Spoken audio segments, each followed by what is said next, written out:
जय हिंद साथियों, मैं विशाल आपका भाई एक बार फिर से स्वागत करता हूं आपका अपने यूट्यूब चैनल फीलिंग्स कूलिंग्स नीला पर।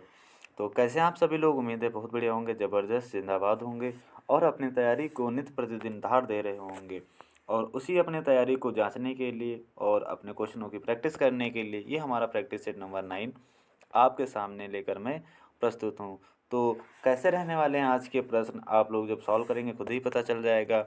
और जैसा कि हम लोगों को पता है, हम अपने जीएस की जो प्रीवियस ईयर के क्वेश्चनों की प्रैक्टिस कर रहे हैं, तो ऐसा एक भी क्वेश्चन आपको ऐसा क्वेश्चन नहीं मिलेगा जो प्रीवियस ईयर में ना पूछा गया हो। तो बढ़िया तरीके से हम लोग क्वेश्चनों की प्रैक्टिस करते हैं और एग्ज़ाम में जो है ना हम लोग कबूतर उड़ाएंगे।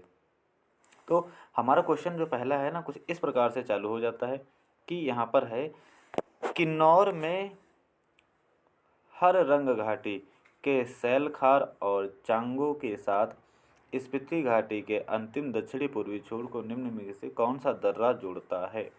ये हमें दर्रा बताया गया है। और एसएससी जो है ना, अब जो है ना, जो सरल दर्रे होते हैं ना उनको भूल ही जाइए कि जो है ना हमारा जोजिला दर्रा या काराकोरम दर्रा, ऐसे जोजिला, ये सब जो है ना अब निकल चुके हैं, क्योंकि एसएससी जो है ना मॉडरेट हो गई है और हमको भी ना मॉडरेट होना पड़ेगा, तभी हम पा पाएंगे। क्योंकि प्रीवियस ईयर के क्वेश्चनों को आप लेवल देख ही सकते हैं, क्योंकि ऐसा प्रश्न एक आधा ही प्रश्न मिल जाता है जो हमारा सरल हो, बाकी सबका लेवल औसम है। तो अगर हम बात करें अपने इस क्वेश्चन की, तो इस क्वेश्चन का आंसर हो जाएगा हमारा लेपचाला। ऑप्शन नंबर बी बिल्कुल सटीक आंसर हो जाएगा हमारे इस प्रश्न का। अगर हम बात करें सिरमाला, चचनचला और कुलीला, ये हमारे बिल्कुल गलत हो जाएंगे और ऑप्शन हो जाएगा हमारा चेप चाला इस प्रश्न का बिल्कुल सटीक आंसर।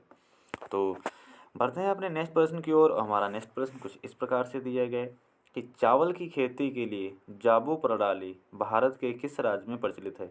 जल संचयन की एक स्वदेशी विधि, यानी जो जाबू सिस्टम है ना, ये एक जल को बचाने की एक नई टेक्निक है और कैसी है, हमारी स्वदेशी है, हम भारतीय लोगों के द्वारा बनाई गई है। तो इससे खेती कहाँ की जाती है, तो ये हमें बताना है। तो नागालैंड में खेती की जाती है इससे। उत्तर प्रदेश में नहीं होती, केरल में नहीं होती, कर्नाटक में भी नहीं होती है। तो ऑप्शन नंबर बी हमारा बिल्कुल सटीक हो जाता है। यहाँ पर हमारा प्रश्न दिया गया है कि मंदाकिनी नदी डैश में अलकनंदा से मिलती है। तो किससे मिलती है? मंदाकिनी नदी डैश में अलकनंदा से मिलती है। तो कहाँ पर मिलती है? यहाँ पर क्या हमारी विष्णु प्रयाग में मिलेगी, कर्ण प्रयाग में मिलेगी? तो कहाँ पर मिलती है भाई? तो ये तो मिलती है मंदाकिनी नदी जब रुद्र प्रयाग में मिलती है। कहाँ? रुद्र प्रयाग। तो इसका आंसर हो जाएगा हमारा, ऑप्शन गायब हो गए हैं, तो हो जाएगा रुद्र प्रयाग। रुद्र प्रयाग इसका बिल्कुल सटीक आंसर हो जाएगा।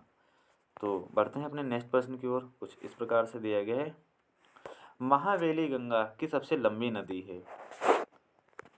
महावेली गंगा किस देश की सबसे लंबी नदी है, हमें ये बताना है। तो अगर हम बात करें भारत की, तो भारत की तो गंगा है, लेकिन महावेली गंगा कहाँ की है? तो ये जो नदी है ना हमारी, ये श्रीलंका की सबसे लंबी नदी है। श्रीलंका की सबसे लंबी नदी है महावेली गंगा, भूटान की नहीं, नेपाल की नहीं। तो ऑप्शन नंबर डी हमारा बिल्कुल राइट हो जाएगा। अगले प्रश्न की ओर बढ़ते हैं हम लोग। जो अगला प्रश्न हमारा दिया गया है कि अरब सागर का कौन सा ऐसा द्वीपीय देश भारत का पड़ोसी है? द्वीपीय देश है और पड़ोसी है। तो अगर हम बात करें श्रीलंका की, म्यांमार की, इंडोनेशिया की, तो भारत का पड़ोसी देश है और कहाँ है भाई? अरब सागर का है। अरब सागर का देखिए यहाँ पर द्वीप तो हमारा ये भी हो जाएगा इंडोनेशिया, लेकिन अरब सागर में कौन है? हमारा मालदीव पड़ता है। अगर इंडोनेशिया की बात करें तो ये नहीं, म्यांमार नहीं पड़ता, श्रीलंका तो हमारा दक्षिण में पड़ता है, अरब सागर में पड़ता है हमारा मालदीव। और ये एक कैसा है? द्वीपीय द्वीप है। अगर हम बात करें मालदीव की, तो माले हमारे यहाँ की राजधानी हो जाती है और अरब सागर में तो पड़ता ही है। अगले प्रश्न की ओर अगर हम बात करें कि भारतीय कृषि अनुसंधान परिषद का राष्ट्रीय केला अनुसंधान केंद्र कहाँ स्थापित किया गया?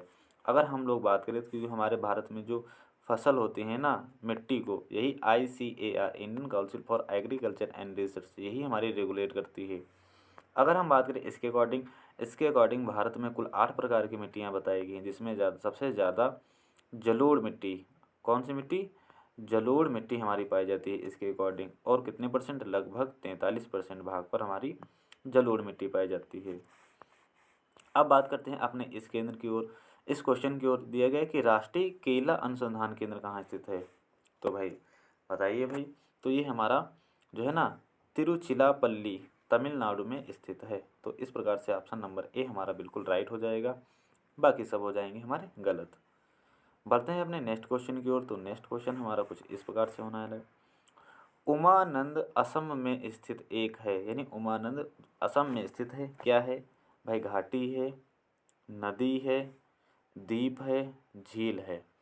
तो ये एक हमारा क्या है? द्वीप है, जो कि कहाँ? उमानंद असम में स्थित है। और इस प्रकार से हो जाएगा हमारा बी बिल्कुल सटीक आंसर। अगर हम बात करें अपना काजीरंगा नेशनल पार्क कहाँ स्थित है हमारा, तो काजीरंगा नेशनल पार्क हमारा असम में स्थित है। और अगर हम बात करें असम, तो असम की राजधानी हमें तो पता है कि क्या है? दिसपुर है हमारी असम की राजधानी, दिसपुर। कुछ इस प्रकार से हमारे और भी प्रश्न सॉल्व हो जा रहे हैं यहाँ से। क्वेश्चन नंबर नेक्स्ट की ओर बात करते हैं। तो जैसे घर जलप्रपात, जो हमारा जैसे घर जलप्रपात है ना, अगर हम बात करें अपने क्वेश्चन नंबर की, तो जैसे घर जलप्रपात किस राज्य में स्थित है? तो बताइए भाई। महाराष्ट्र में स्थित है, मध्य प्रदेश, उड़ीसा, कर्नाटक। तो इस प्रकार से हमारा इसका आंसर हो जाएगा महाराष्ट्र। क्या हो जाएगा हमारा? महाराष्ट्र हो जाएगा बिल्कुल सटीक आंसर। उड़ीसा नहीं होगा, मध्य प्रदेश नहीं होगा, कर्नाटक भी नहीं होगा। आंसर हमारा महाराष्ट्र यानी ए नंबर वाला बिल्कुल सटीक हो जाता है। अपने नेक्स्ट क्वेश्चन की बात करते हैं। तो नेक्स्ट क्वेश्चन हमारा कुछ इस प्रकार से दिया गया है कि 2022 में भारत में पहली बार हिम तेंदुओं की गणना निम्नलिखित में से किस राज्य में आरंभ की गई थी? यानी जो हिम यानी बर्फ वाले तेंदुए होते हैं ना, उनकी गणना किस राज्य से प्रारंभ की गई थी? तो हिम तेंदुओं की तुलना हमको पता है कि जो है ना ये जहाँ पहाड़ी इलाका होगा वहीं पाए जाएंगे। तो ये उत्तराखंड में पहाड़ी इलाका पाए जाते हैं। और इस प्रकार से ऑप्शन नंबर ए हमारा बिल्कुल सटीक हो जाएगा। हरियाणा नहीं होगा, जम्मू कश्मीर नहीं होगा, और हिमाचल प्रदेश भी नहीं होगा।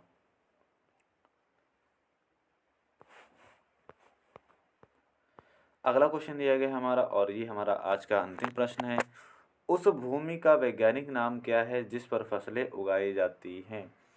क्या होता है कि उस भूमि को हम लोग क्या कहते हैं, क्योंकि हम लोग ना गाँव से बिलोंग करते हैं, तो हमारे जो पेरेंट्स होते हैं लगभग क्या होते हैं? कृषक ही होते हैं। तो अगर हम बात करें कि जो हमारी उस भूमि का वैज्ञानिक नाम बताना है जिस पर फसलें उगाई जाती हैं, क्या कृषि भूमि कहते हैं उसे, उत्पादक भूमि कहते हैं, जुताई वाली भूमि कहते हैं, या उत्पादक भूमि कहते हैं? तो कृषि भूमि, जो भूमि कृषि के लिए उपयुक्त हो, जो भूमि कृषि करने के लिए उपयुक्त होती है, उसे कहते हैं हम लोग कृषि भूमि। और इस प्रकार से ऑप्शन नंबर ए हमारा इस प्रश्न का बिल्कुल सटीक आंसर हो जाएगा। लगा देते हैं, ऑप्शन नंबर ए बिल्कुल सटीक हो जाएगा हमारा, बाकी कोई नहीं होंगे। और इस प्रकार से आज के प्रश्न हमारे समाप्त होते हैं। तो वीडियो कैसी लगी, वीडियो को लाइक करें और हमारे चैनल को सब्सक्राइब करें अगर आप पहली बार वीडियो को देख रहे हैं, और नोटिफिकेशन को ऑन कर लें ताकि जो भी वीडियो आप तक अपलोड हो उसका नोटिफिकेशन आप तक सबसे पहले पहुँचे। और क्या रहा आपका स्कोर आउट ऑफ 10 ज़रूर बताइएगा। तो मिलते हैं अगली वीडियो में, तब तक के लिए बाय बाय, जय हिंद, टेक केयर।